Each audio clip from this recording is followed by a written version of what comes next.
하나님의 말씀 마태복음 9장 1절에서 8절까지 말씀입니다. 마태복음 9장 1절에서 8절까지 제가 봉독하겠습니다. 예수께서 배에 오르사 건너가 본 동네에 이르시니 침상에 누운 중풍병자를 사람들이 데리고 오거늘 예수께서 그들의 믿음을 보시고 중풍병자에게 이르시되 작은 자야 안심하라 네 죄 사함을 받았느니라. 어떤 서기관들이 속으로 이르되 이 사람이 신성을 모독하도다. 예수께서 그 생각을 아시고 이르시되 너희가 어찌하여 마음에 악한 생각을 하느냐. 네 죄 사함을 받았느니라 하는 말과 일어나 걸어가라 하는 말 중에 어느 것이 쉽겠느냐. 그러나 인자가 세상에서 죄를 사하는 권능이 있는 줄을 너희로 알게 하려 하노라 하시고 중풍병자에게 말씀하시되 일어나 내 침상을 가지고 집으로 가라 하시니 그가 일어나 집으로 돌아가거늘 무리가 보고 두려워하며 이런 권능을 사람에게 주신 하나님께 영광을 돌리니라. 아멘. 이제 마태복음의 말씀이 조금씩 이제 더 심층부를 향해서 가고 있습니다. 우리 앞에서 이제 바람과 바다를 이렇게 잔잔케 하시는 그런 예수님을 우리가 보았습니다. 그래서 자연과 세계와 역사를 이렇게 주관하시고 다스리시는 분이 하나님이심을, 주님이심을 보여주었습니다. 그리고 우리가 지난 시간에 귀신을 내어 쫓는 사건을 통해서 예수님이 영적인 세력, 사탄을 제압하시고 정복하시는 그러한 분이심을 보았습니다. 바람과 바다, 자연과 귀신, 사탄, 하늘과 영적인 세계, 보이는 세계와 보이지 않는 세계, 모든 통치, 그것을 다스리시고 그것을 통치하시는 분이 우리 주님이심을 보여줍니다. 오늘 말씀은 이제 죄를 사하시는 그런 예수님을 우리에게 만나게 됩니다. 그래서 자연을 바람과 바다에서 이제 귀신, 사탄, 영적인 세력으로 옮겨오고 그리고 이제 오늘은 죄입니다. 그리고 이제 나중에 9장 뒷부분으로 가면 사망의 문제를 다룹니다. 그래서 사망을 부활하는 죽은 자를 다시 살리시는 예수님의 모습을 통해서 사망을 정복하시고 정복하시는 예수님의 모습을 우리가 이제 만날 수 있게 됩니다. 그래서 자연과 어떤 그 영적인 세계와로 해서 어떤 외부적인 그러한 것에서부터 밖에서부터 이제 인간의 어떤 이제 본질적인 문제와 어떤 그 안에 있는 깊은 그런 문제를 향해서 이제 성경이 옮겨오는 것들을 우리가 발견할 수 있게 됩니다. 이 말씀을 제가 준비할 때에 한국에서 한 기사를 이제 보게 됐는데 한 여자 검사가 한 방송에 나와서 자기가 근무했던 그 검찰청 거기에서 이제 간부에게 과거에 성추행을 당한 그러한 사실을 폭로한 그러한 뉴스를 접하게 되었습니다. 그분이 그곳에 나와서 이 방송에까지 나와서 이렇게 그 과거에 있었던 일을 폭로하게 된 이유를 설명을 하였는데 그 이유가 자신을 성추행했던 그 간부가 서울에 있는 한 대형 교회에 와서 간증을 하는 모습을 이렇게 아마 인터넷에서 보게 된 것 같습니다. 그래서 그 간부가 거기 와서 이제 어떤 이제 자신이 구원받은 어떤 이런 내용들을 이렇게 간증을 했던 것 같아요. 이제 그러면서 나 같은 죄인을 하나님께서 죄를 용서해 주시고 구원해 주신 그런 어떤 하나님의 은혜들을 간증했던 걸로 생각이 됩니다. 근데 이제 그 소식을 듣고 그 간증하는 모습을 보고 방송에까지 나와서 이렇게 좀 폭로하게 되는 이러한 결정을 하게 됐다라고 이야기를 이렇게 하였습니다. 그분이 그 이야기를 하면서 이제 이런 얘기를 해요. 회개는 피해자에게 직접 해야 한다라고 그렇게 해야 한다고 생각한다. 이렇게 이야기를 하였습니다. 그러니까 자신에게는 사과 한마디 하지 않고 그리고 자신은 용서를 한 적도 없는데 그런 간증을 나와서 자기가 용서받았다고 얘기하는 것이 이분으로서는 용납할 수가 없었던 것이죠. 옛날에 이러한 그 동일한 소재를 가지고 만든 영화가 있었어요. 저는 보지 못했지만 밀양이라는 그 영화도 그러한 소재, 기독교의 어떤 그 용서, 죄사함 이런 것들을 조금 비판하는 시각으로 이런 문제를 다루고 영화에서 그 소재로 삼았던 것을 아마 이렇게 또 기억을 하실 것입니다. 이것은 제가 이 뉴스를 접하면서 두 가지 마음이 들었어요. 하나는 우리 자신을 돌아보게 하는 어떤 그러한 생각을 하게 되었고요. 그런데 그런 생각도 가졌지만 한편으로는 굉장히 위험하다, 굉장히 경계해야 되는 그 위험성을 좀 느끼게 됐어요.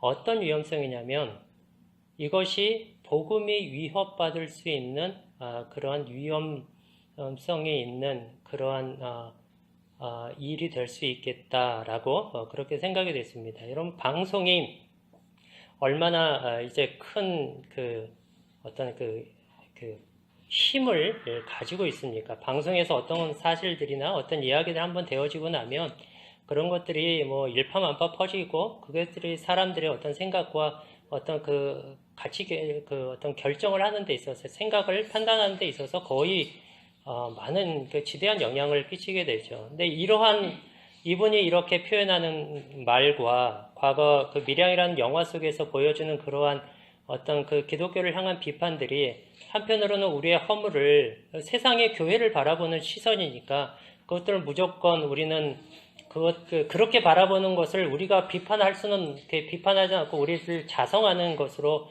우리가 삼아야 되는 것이 마땅하지만 그런데 이런 것들이 자칫 잘못하면 복음까지도 위협할 수 있겠다라는 위험성을 느끼게 되었다 하는 것입니다. 왜냐하면 이러한 것들이 자칫하면 마치 기독교의 어떤 용서나 성경이 말하는 죄사함, 어떤 구원, 예수님의 용서에 대해서 마치 그 용서가 우리가 그러한 용서를 받기 위해서는 우리가 어떠한 거기에 용서를 받기 위한 합당한 어떠한 전제 조건이 있어야 되는 것처럼 그렇게 들려질 수도 있기 때문입니다. 그래서 조금 더 우리가 이 문제를 한번 좀 생각을 해보도록 그렇게 하죠. 기독교인들은 기독교인인 우리는 사실 이렇게 용서나 죄 사함에 대해서 일단은 우리가 자성하고 우리가 세상이 이렇게 바라보는 것에 대해서 우리는 과연 어떠한지 우리 자신을 살피는 그런 기회로 어떤 계기로 삼을 필요는 있습니다.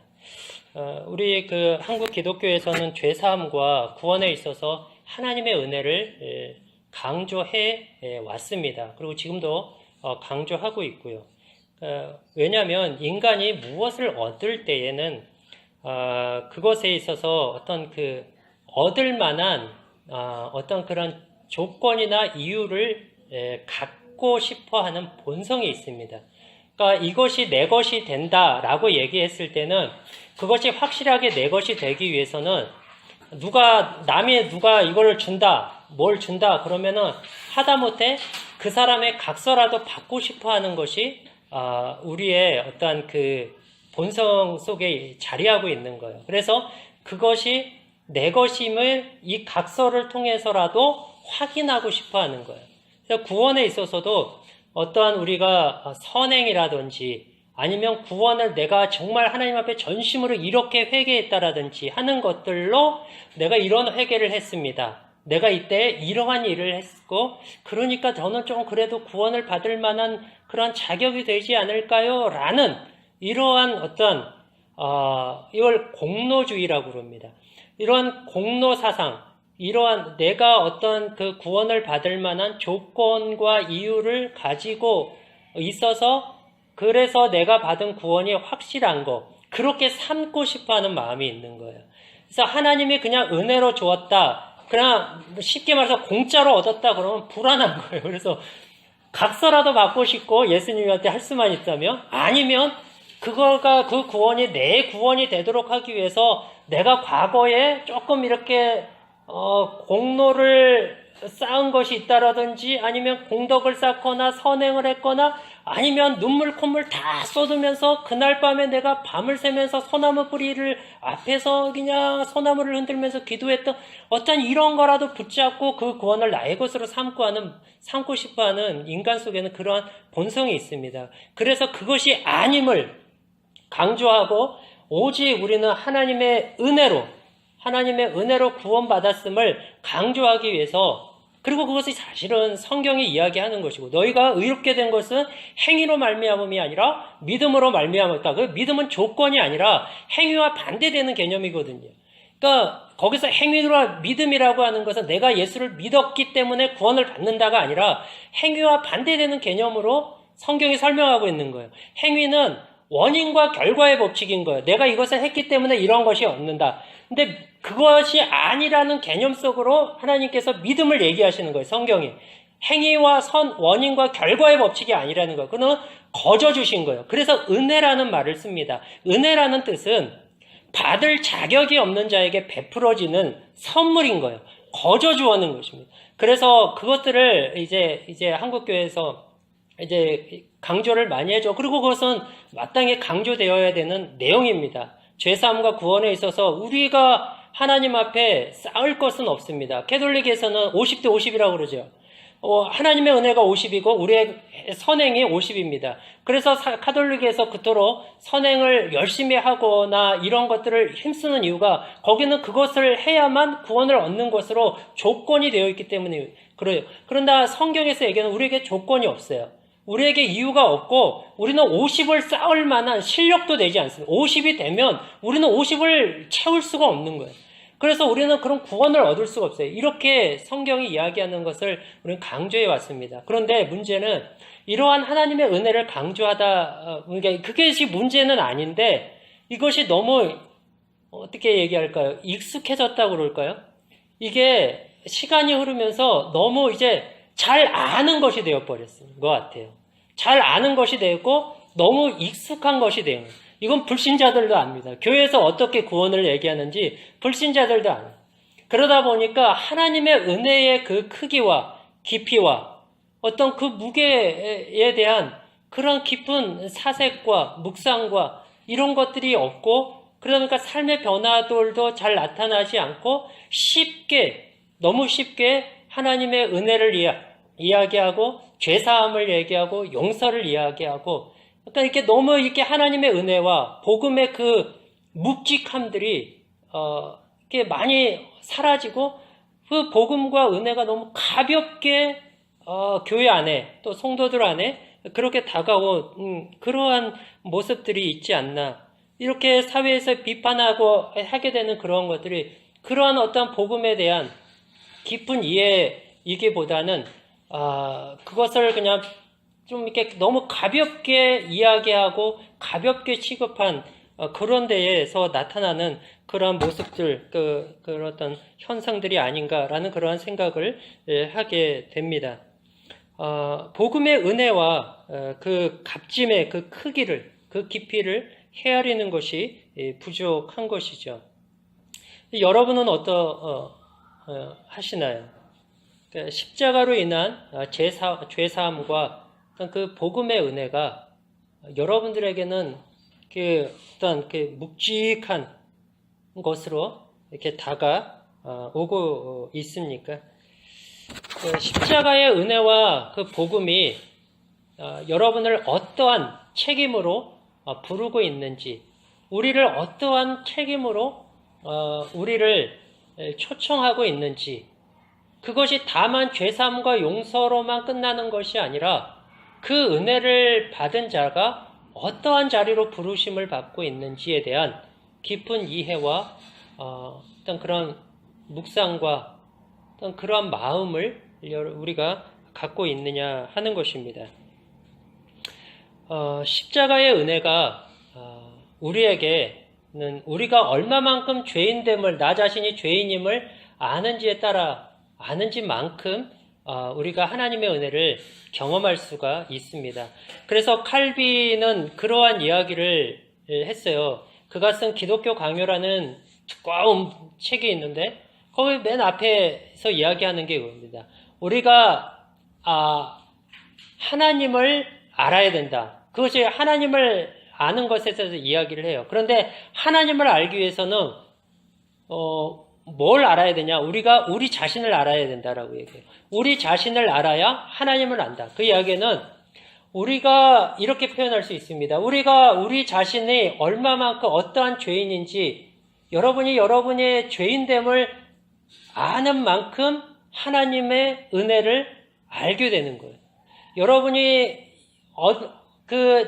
여러분 자신이 어떠한 죄인인가에 대한 그러한 이해가 있는 만큼 하나님의 은혜와 사랑에 대한 그러한 이해를 가질 수 있게 된다 하는 것입니다. 죄인 중에 내가 괴수다. 가끔 이런 생각을 해봐요. 하나님께서 연병장에 사람들을 쫙 세우는데 죄인별로, 가장 큰 죄인별로 이렇게 일렬로 쫙 세운다 했을 때 여러분 몇 번째쯤에 들어갈 것 같습니까? 제가 이해하는 바로는 우리가 복음의 은혜를 알고 우리가 성경을 알고 하나님을 알고 우리 자신을 안다면 하나님이 죄인으로 딱 일렬로 세울 때에 맨 앞에 서야 되는 사람은 나 자신입니다. 우리 자신에 대해서 그러한 마음의 깊숙한 데서 정직한 고백이 나와야 돼요. 나는 그래도 한 100쯤에 있을까? 그러면 바울이 그런 고백했죠. 죄인 중에 내가 괴수다. 여러분 바울이 우리보다 얼마나 훌륭합니까? 그러나 그가 죄인 중에 자기가 괴수다라고 그랬어요. 가장 악독한 죄수다. 누구나 십자가 앞에 서면 누구나 주님 앞에 서면 나 자신이 가장 더럽고 추하고 부패하고 타락한 죄인임을 인식할 수밖에 없는 거예요. 베드로가 예수님이 그 물고기 잡은 그 사건을 통해서 베드로가 고백했던 게 뭐예요? 주여 나를 떠나소서 나는 죄인입니다. 이게 무슨 황당한 고백이에요. 물고기 많이 잡고 했는데 왜 그 앞에서 이 죄인됨을 고백합니까? 그분이 예수님이고 하나님의 아들이라는 것을 그가 알았던 거예요. 성령께서 눈을 뜨게 해주신 겁니다. 그 주님 앞에 자기가 서 있어요. 그런지 제일 먼저 고백하는 게 뭐예요? 주여 나를 떠나소서 나는 죄인입니다.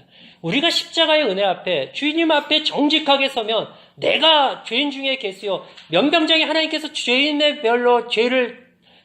가장 악독한 죄인의 순서를 따라서 줄을 세운다고 하며 하나님 거기에 맨 앞에 서야 되는 사람은 제가 될 수밖에 없습니다. 라는 자기 자신에 대한 그 죄의 깊은 그러한 자기 고백과 자기 인식이 있을 수밖에 없다는 거예요. 죄인의 이름을 만약에 죄인의 이름을 하나님이 부르신다고 한다면 가장 먼저 불려질 이름은 하나님 제 이름입니다. 제가 아마 제 이름이 가장 먼저 하나님 앞에 불려지게 될 것입니다. 이 인식, 이 하나님 앞에 자기의 그 죄인됨에 대한 인식과 고백이 있지 않으면 하나님의 그 은혜가 십자가의 그 사랑이 우리에게는 다만 그냥 감상적이고 때로는 자기의 어떤 죄책감을 조금 덜어주고 자기의 어떤 그 죄의 무게를 조금 이렇게 감싸 안아주고 합리화시켜주고 좀 이렇게 덮어줄 만한 그런 것으로밖에는 우리가 사용하지 못할 것입니다. 그 정도밖에 복음의 가치는 그 정도밖에는 되지 않을 것입니다. 그러나 이것이 이러한 이야기들이 마치 우리가 복음에 대해서 얼마만큼 이해하고 또 우리가 복음에 대해서 얼마만큼 깨닫고 복음에 대해서 얼마만큼 반응하느냐가 그 복음의 복음됨을 결정하는 것은 아니라는 거예요. 달리 얘기하면 복음이 우리의 어떤 조건을 필요로 하는 그런 것처럼 오해돼서는 안 된다는 것이에요. 우리가 하나님 앞에 죄인됨을 자각하고 깨닫고 복음의 은혜로 우리가 새로운 삶을 살아가야 되는 것이 마땅하지만 그러나 그것이 복음의 복음됨을 나타내는 하나의 조건과 이유로서는 되지 않는다는 얘기예요. 이 얘기를 왜 하냐면 앞에서 이야기하는 그런 이야기들 때문에 그래요. 회개는 피해자에게 해야 된다. 우리가 책임질 것이 있으면 책임져야 됩니다. 만약에 죄가 드러났고 정말 그것이 예수 믿기 전이건 예수 믿고 후던 내가 잘못한 게 있으면 정직하게 하나님 앞에서 고백하고 죄를 고백하고 그것을 달게 받을 그런 용기와 그런 정직함을 우리가 가져야 됩니다. 그러나 그것이 복음의 은혜를 은혜되게 하는 것은 아니라는 것이에요. 그것이 조건과 이유가 되지는 않는다라는 것이에요. 그렇다고 한다면 그것은 복음이 아니고 은혜가 아니고 그것은 선물이 아니게 될 것입니다. 성경은 분명히 우리에게 말씀해요. 죄는 오직 하나님만이 용서하신다. 그리고 예수 그리스도를 믿는 모든 자는 죄를 용서받는다. 이게 성경의 선언입니다. 그것을 용서받기 위해서 누구에게 가서 먼저 죄를 회개해야 된다는 것이나 어떤 것이 필요하지 않은 거예요. 이건 책임지지 말라는 얘기가 아니에요. 책임을 지는 것은 책임을 지는 문제이고, 그러나 주님께서 용서를 받는 것은 그것이 어떤 것들도 조건이 되지 않는다라는 얘기예요. 왜냐하면 하나님의 아들이 십자가에서 죽으심으로 그 모든 죄를 당신이 끌어안고 죽으셨단 말이에요. 그런데 어떤 것이 조건이 돼서 그 은혜가 내게 온다고 하면 예수님의 죄 없으신 죽으심이 이것에 대해서 우리는 이것의 가치를 인정하지 않고 여기에 무슨 부족함이 있는 것처럼 우리는 인정하는 것이 돼요.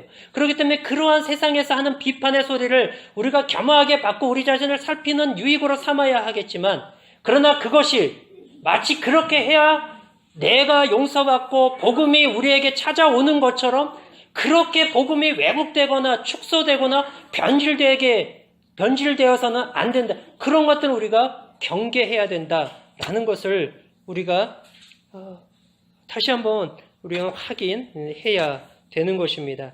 오늘 본문에 보면 예수님이 이제 본 동네 가버나움입니다. 가버나움에 들어가셨습니다. 한 집에 들어가셔서 이제 말씀하시고 또 많은 사람들을 가르치는데 많은 사람들이 모였어요. 그런데 한 중풍병자를 그 친구들이 4명의 친구들이 데리고 예수님께로 옵니다. 그런데 문 앞에 사람들이 너무 많아서 예수님께 다가갈 수가 없는 거예요. 그러니까 지붕으로 올라가가지고 지붕을 걷어내고 거기서 지붕에서 꼭대기에다 달아서 예수님께 그 사람을 내려놓습니다. 그러니까 그 모습을 보고 예수님께서 그들의 믿음을 보시고 5사람의 믿음을 보시고 예수님이 네 제사함을 받았다 이렇게 말씀을 하세요. 그러자 서기관들이 속으로 이렇게 생각하죠. 이렇게 말합니다. 신성모독이로다. 우리 옛날 구약성경, 옛날 번역성에 참나마도다 이렇게 번역이 되어 있었던 것 같아요. 그러니까 하나님은 이건 신성모독이에요. 여러분 신성모독은 굉장히 유대인들의 큰 죄입니다. 예수님 나중에 십자가에 못 박혀 죽을 때 죄목이 뭐예요? 신성모독이에요. 왜냐하면 자신이 하나님이다 이렇게 주장을 했다 이거예요.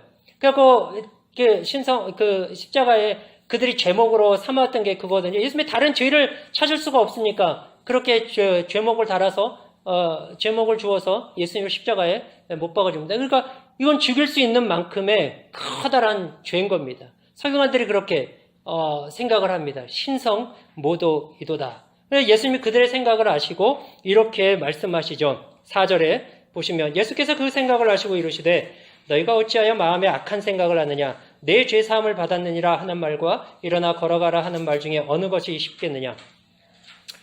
여러분 어느 것이 쉽겠습니까? 여러분 어느 것이 쉬워요? 이 중풍병자에게 일어나 걸어라 하는 말과 네 죄사함을 받았다 하는 말 어느 것이 쉽겠습니까?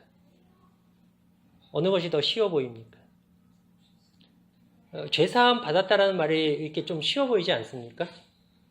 저는 좀 그렇게 쉬워 보여요. 왜요? 죄사함 받았다는 거는 안 드러나잖아요. 이 사람 진짜 죄사함을 받았는지 안 받았는지. 근데 중풍병자에게 일어나 걸었는데 안 걸어요. 그럼 얼마나 쪽팔려요. 네? 그러니까 어떤 면에서 그냥 보기에는 그냥 죄사함 받았다고 죄사함 받아서 우기면 되잖아요. 안 받았어도 우기면 또 저 사람 죄사함 받아서 어떻게 확인할 거예요? 우리는 확인할 길이 없어요. 근데 일어나 걸어라 그러면은 안 걸어. 일어나 걸어라 했는데 안 걸으면은 정말 창피하잖아요. 목사님들이 교우들 중에 아파가지고 가서 기도를 하는데 내가 예수 그리스도의 이름으로 명하노니 일어나 걸어라. 강건할지어다 했는데 안 강건해. 그대로 계속 아파요. 그리고 며칠 계시다 돌아가세요. 그러면 목사의 체면과 권위가 어떻게 되겠어요? 이거 왠지 이거 그냥 아무도 모르는, 그냥 우기면 되잖아요. 죄사함 받았어, 저 사람. 응, 받았어. 안 드러나니까. 뭐 이렇게 생각을 할 수도 있을 거예요. 근데 사실 이거 둘 다 쉬운 일이 아니죠. 죄사함은 누가 죄를 사하겠어요? 사람이 누구의 죄를 감히, 뭐 저 사람 죄사함 받았다. 이런 일이 어떻게 해요? 중풍병자 낫는다. 일어나 걸어라. 이게 어떻게 가능하겠어요? 사람이 할 수 있는 일이 아니에요. 그러니까 목사님들이 가서 기도했는데 안 나왔다고 이상하게 생각하지 마세요. 무슨 목사님이 신령하지 않네. 목사님이 좀 이렇게 능력이 떨어지네. 그러지 마세요. 아니, 목사가 무슨 능력이 있어서 일어나 걷기를 하게, 병을 고치겠어요. 못해요. 예수님이 고치시고 하나님이 고쳐주셔야지. 그거에서 우리는 이렇게 하잖아요. 예수님의 이름으로. 근데 안 했어요. 그러면 예수님이 안 하신 거죠, 뭐. 베드로도 그러잖아요. 성전 미문에 앉아있는 사람에게 나사렛 예수 그리스도의 이름으로 걸어라. 그러죠. 그래서 딱 걷게 해주셨단 말이에요. 우리가 딱 목사가 기도했을 때 하나님이 그렇게 해주시면 얼마나 목사의 권위도 살고 좀 이렇게 좋겠습니까? 근데 그렇게 안 되도록 그거는 우리가 사람이 할 수 있는 일이 아니기 때문에요. 하나도 이상한 일은 아니에요. 근데 예수님은 다른 이름을 빌리지도 않았어요. 그렇죠? 하나님의 이름으로 뭐 이렇게 하지도 않고 하나님께 기도하지도 않았어요. 그냥 일어나 걸어라 그랬단 말이에요. 근데 예수님이 이렇게 하신 이유가 있어요. 그 이유를 밝히시죠. 6절에. 그러나 인자가 세상에서 죄를 사하는 권능이 있는 줄을 너희로 알게 하노라 하시고 중풍병자에게 말씀하시되 일어나 내 침상을 가지고 집으로 가라 하시니 그대로 일어나 집으로 돌아갔다. 이렇게 기록하고 있습니다. 예수님이 죄를 사하는 권세를 잊게 하시기 위해서 있다는 것을 알게 하시기 위해서 이 중풍병자를 치료해 주십니다. 무슨 얘기냐면 둘 다 쉬운 일이 아니라는 거예요. 병자를 치료하는 거는 하나님만이 하실 수 있는 거예요. 사람이 무슨 능력으로 사람을 낫게 하겠습니까? 무슨 권능으로, 무슨 권세로 사람이 사람을 용서하는 일이, 죄를 사하는 일이 있을 수 있겠습니까? 둘 다 어려운 일이에요. 둘 다 사람으로서는 불가능한 일이에요. 그런데 만약 예수님이, 둘 다 사람이 불가능한 일인데 예수님이 이 병자를 일으켜서 말씀으로 일으켜 고친다고 하면 이 예수님은 누구란 얘기가 되는 거예요. 하나님이 되신다라는 말이 되는 거예요. 그렇잖아요. 병자를 낫게 하시는 분은 하나님이시란 말이에요. 그러면 이 병자를 예수님이 낫게 하신다면 예수님이 누구라는 거예요? 하나님이라는 거예요. 예수님이 하나님이라고 하면 죄를 사는 권세가 있다 없다? 있다는 거예요. 그걸 보여주시고 알게 하시기 위해서 이 사람에게 예수님께서 일어나 걸으라 그랬어요. 하나님의 이름을 사용하지도 않고 다른 어떤 기도도 하지 않고 예수님이 그냥 말씀으로 명하셨어요. 마치 앞에서 보았던 귀신에게를 향해서 가라. 딱 한마디 말씀하셨을 때 귀신은 나간 것처럼 예수님이 그렇게 하셨단 말이에요. 바람과 바다에게 꾸짖고 잠잠하라. 그랬더니 바람과 바다가 무슨 이름을 중간에 사용하지 않고 예수님이 직접 말씀하셨다고. 직접 명하시고 바람에게, 자연에게 명하시고 귀신에게 명하시고 오늘 병자에게도 명을 하시는 거예요. 이 모든 것들을 통해서 예수님은 뭐라는 거예요? 예수님 자신이 하나님이시라는 것을 드러내시는 거예요. 그렇게 함으로써 이 예수님이 죄를 사하는 권세를 이 예수님이 가지고 있다라는 것을 보여주고 있는 것입니다. 예수님이 이 땅에 오신 이유가 죄를 사하시는 이 일을 위해서 오십니다. 이게 예수님이 이 땅에 오신 궁극적인 이유죠. 그래서 예수라는 이름이 가지고 있는 이름의 뜻이 그것이지 않습니까? 아들을 낳으리니 이름을 예수라 하라. 그가 자기 백성을 그들의 죄에서 구원할 자이심이라. 예수님은 이 땅에 오신 이유가 하나님의 택하신 백성들, 자기 백성을 죄에서 구원하시기 위해서, 죄에서 이렇게 자유케 하시기 위해서 예수님 이 땅에 오셨습니다. 여러분, 오늘 여기 중풍병자를 우리가 만나게 되는데 모든 질병은 사실은 죄의 어떠한 그러한 결과입니다. 이 얘기는 오해 없이 들으셔야 되는데 이 세상에서 있는 모든 질병이 죄 때문에 일어났다. 그 이야기는 아닙니다. 욥도 마찬가지잖아요. 욥이 얻은 질병이 그가 무슨 죄를 지어서 잘못을 해서 그 벌로 한 게 아니잖아요. 마찬가지로 모든 사람이 얻는 질병이 꼭 그렇지만은 않습니다. 그러나 그 뿌리와 근원을 살펴보면 사실 질병이라든지 고통이라든지 슬픔이라든지 애통이라든지 아픔이라고 하는 것은 무엇 때문에 이 세상에 들어오게 된 거예요? 죄의 결과인 거예요. 아담과 하와가 하나님 앞에 불순종한 그 죄로 말미암아 세상의 모든 고통과 악이 들어왔어요. 그리고 그 죄가 들어옴으로 세상의 모든 그런 어떤 질병과 아픔도, 그리고 사망도 들어오게 된다고요. 그러면서 그렇기 때문에 그 뿌리, 근원을 살펴보면 사실은 모든 질병이 죄의 죄가 그 질병과 모든 것의 뿌리요, 근원이요, 바탕이다라는 말은 사실 틀린 말은 아닙니다.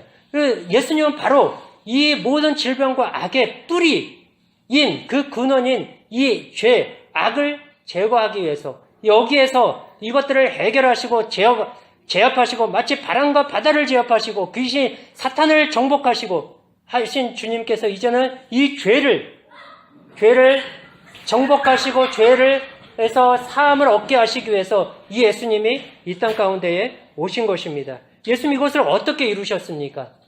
예수님이 십자가에서 이것을 이루셨습니다. 마태복음 26장 26절에 보면은 예수님께서 성찬에 우리가 할 때 하는 그 말씀을 하세요.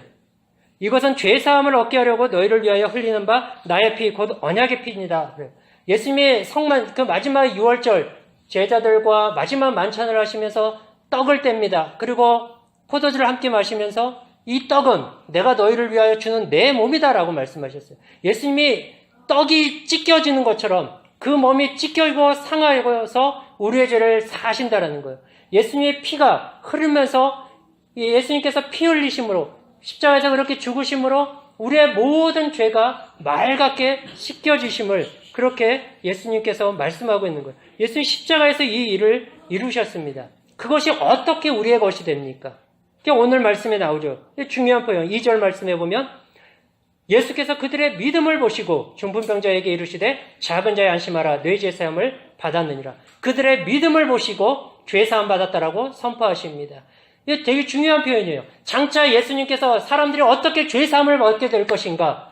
이 예수 그리스도를 말미암아 죄를 사하는 권세를 지니신 이 예수를 믿음으로 말미암아 죄가 사하여질 것이다 라고 얘기해요. 이 믿음 외에 그 어떤 것도 더하여질거나 더하여질 수 없고 그 어떤 것도 빼질 수 없는 덜하여질 수 없는 오직 예수 그리스도로 충분하고 더 이상의 어떤 것도 또 필요하지 않고 그것으로 그 어떤 것도 부족하지 않은 예수로 충분한 그 십자가의 죄 사함을 하나님께서 이루신다라는 것을 선포하고 있는 것입니다. 그래서 예수를 믿으면 죄 사함을 얻는 거예요. 예수를 믿는 것으로 어떤 사람의 회개 조건이 아니에요.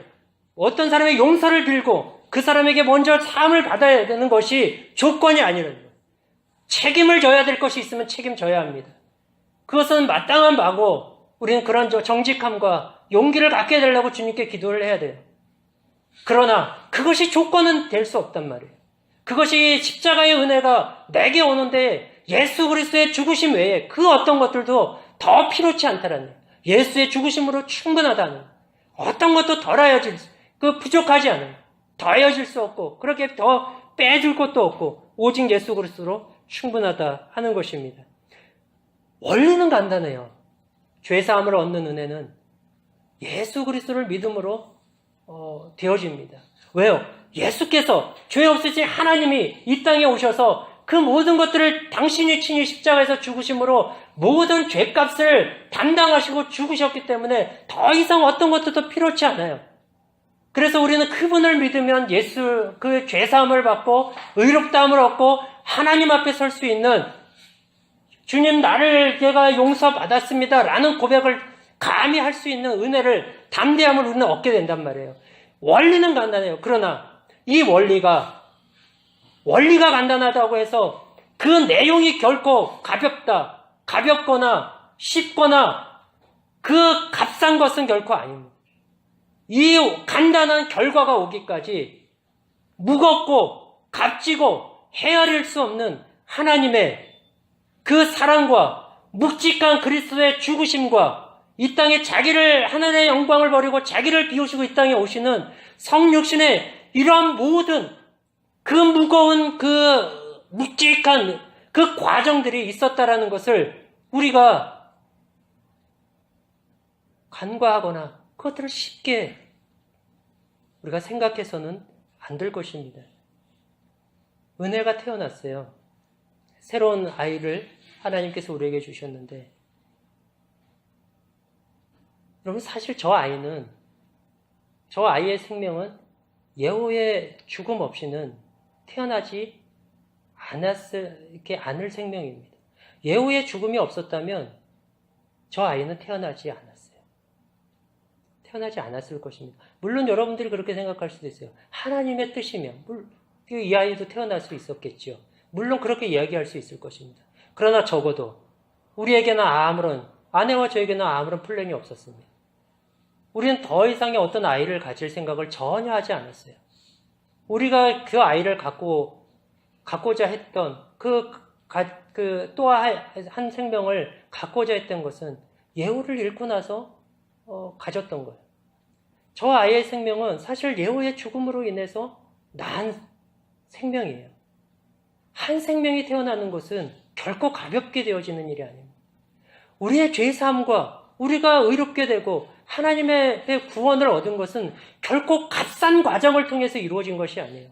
하나님의 아들이 이 땅 가운데 인간의 몸을 입고 오셔서 인간으로 친히 사시다가 십자가에서 고난당하시고 죽으시는 묵직하고 무거운 그 과정들을 우리가 단순히 몇 마디로 이렇게 말할 수 없는, 결코 그걸로 이렇게 말되어질 수 없는 그러한 그 깊이와 넓이와 무게와 값어치를 가지고 있는 인간의 그 어떤 말로도 형용할 수 없는 그 묵직한 그것으로 되어진 결과인 거예요. 결코 값싼 몇 마디로 그냥 그렇게 쉽게 되어져서 그 은혜를 욕되게 할 수 있는 그런 은혜가 아니라는 것을 우리가 다시 한번 우리가 생각을 해야 될 것입니다. 여러분이 죄인이라면 주님께 나오십시오. 죄인이면 어떤 죄인이라도 주님 앞에 용서받지 못할 그 죄는 없습니다. 더 정확하게 얘기하면 그 어떤 악독하고 극악한 죄도 예수님의 십자가의 사랑보다 크지는 못합니다. 예수님의 사랑이 덮지 못할 그 어떤 죄도 없습니다. 죄인이면 여러분이 하나님 앞에 죄인임을 깊이 깨닫고 그런 죄인됨을 인식된다면 주님 앞에 나오십시오. 주님이 여러분들을 용서하시고 덮으시고 여러분들을 안아주실 것입니다. 주님의 그 은혜로 충분합니다. 그러나 그 은혜와 사랑을 결코 가볍게 여기지는 그렇게 가볍게 여기지는 맙시다.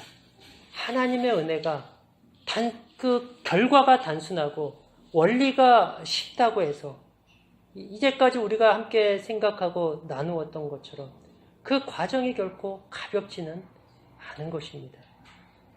우리의 말과 행동 때문에 주님의 그 은혜와 십자가의 사랑이 값싼 것이 되지 않도록 그렇게 조심하기를 원합니다. 예수님의 은혜와 사랑을 저와 여러분이 깊이 깨닫기를 원합니다.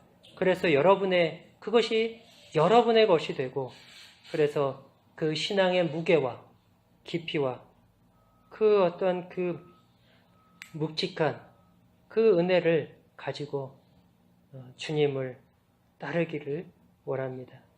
그래서 다만 우리가 주님의 그 은혜를 받은 것이 여러분들이 예수님 믿게 된 것이 그냥 믿으라고 하니까 믿고 세례 받으라니까 세례 받고 교회 다니라니까 그냥 교회 다니고 그렇게 되지 않기를 바랍니다. 여러분이 주님을 인격적으로 만나시기를 축복합니다. 성령님께서 여러분 자신을 볼 수 있게 해주시기를 원합니다. 여러분이 주님 앞에서 여러분 자신을 깊이 인식할 수 있기를 바랍니다. 그래서 여러분이 어떠한 죄인인지, 내가 도무지 용서받을 수 없고 하나님의 진노를 받아서 죽을 수밖에 없는, 나는 정말 지금 당장 하나님이 죽이셔도 할 말 없는 죄인임을 그렇게 자기 인식을 복음 앞에서 할 수 있기를 바랍니다. 그래서 그러한 나 자신을 용서하신 하나님의 은혜와 사랑이 얼마나 크고 값지며 그것이 얼마나 내가 함부로 여길 수 없고 함부로 할 수 없는 그러한 것임을 깨달아서 우리의 삶을 통하여 우리 그 주님의 은혜를 우리의 변화된 삶과 주님을 닮아가는 그러한 조금씩 성장하고 성숙해가는 모습을 통하여 우리 주님의 이름이 다시금 이 땅 가운데서 영광을 받으시고 존귀케 되시며 더 많은 사람들을 구원하는 더 많은 사람들을 주님 앞으로 복음 앞으로 인도하는 그러한 저와 여러분의 삶이 될 수 있기를 바랍니다. 기도하겠습니다. 하나님 아버지 은혜를 감사합니다. 우리가 죄인이며 우리가 죄인이라는 것을 하나님 앞에 고백할 수밖에 없습니다. 하나님이 죄인을 부르시면 그 이름에 제일 앞에 있을 이름이 제 이름이므로 우리의 이름인 것을 고백합니다. 우리는 하나님의 진노를 받아서 멸망하여 죽을 수밖에 없는 그러한 자리에 있던 자들입니다.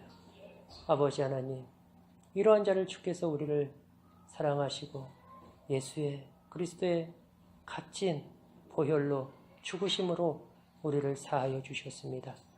아버지 하나님, 이 은혜가 우리가 다시 한번 깊이 이 은혜의 깊이와 넓이와 무게와 하나님 그 가치를 깨닫게 하여 주시옵소서. 그래서 우리에게 베푸신 하나님의 은혜와 그 사랑을 힘입어서 우리의 삶이 그 은혜에 합당한 대로 이제는 새로운 생명을 얻은 자로 의 앞에 하나님 앞에 드려지는 우리의 인생과 삶이 되게 하시고 그로 인하여 하나님의 이름이 존귀케 되고 영광을 받으시고 더 많은 사람들이 주의 복음 앞에 나와 동일한 구원의 은혜를 경험하는 그 은혜를 증거하는 우리의 삶이 될 수 있도록 아버지 하나님 축복하여 주시고 은혜를 베풀어 주시옵소서. 예수 그리스도의 이름으로 기도하옵나이다.